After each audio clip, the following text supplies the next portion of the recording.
Hey guys, so today I'm showing you on my 535 F10. What I'm having here is this piece right here is melting. So anytime I put my hand there, I get like all this sticky gooey stuff.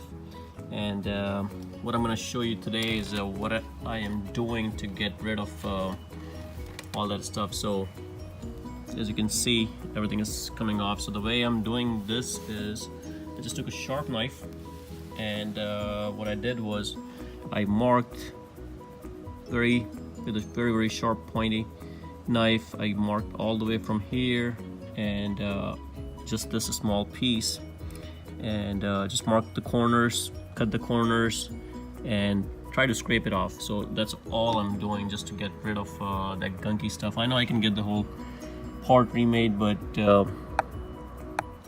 I know after 5-6 years it's gonna do the same thing, so why should I even bother replacing the part? So I'm just gonna clean this out and just leave this area black. I mean, it doesn't really bother me. It kind of matches with the buttons, you know, so it doesn't even look like you did something. So I'm just gonna scrape it out, clean it little by little. You just have to stay patient while you're cleaning this, and just scoop it out and just keep wiping it on a towel. It's very gooey kind of. And then once I'm done, I'm gonna clean this with the I'm gonna try different solutions, so I'll get back with you telling you what I use to clean and what works the best to get rid of this. I'm not touching this stuff.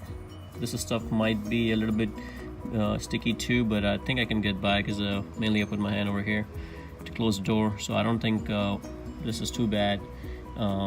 So let me clean this out and I'll get back to you guys. This is dentured alcohol that worked the best, and you can see I cleaned it, and it cleaned it very nicely.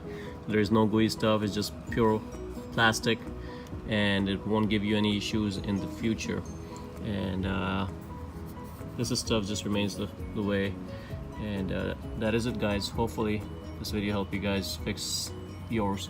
And technically you can take this whole thing off and scrub everything from here and just clean it with dentured alcohol, and it'll turn this into a black plastic piece, which will match with the buttons, you know, and this guy. So I don't think it'll look horribly bad, but that's the best way. If you do replace a part, it will be good for a few years, but that's how BMW parts are. I mean, they start melting after 5, 6, 7 years, depending on the heat in your area. You might be okay if you live in a colder weather, but I'm in Florida, so whatever works for you guys. Hopefully it helps. Please like and subscribe the video.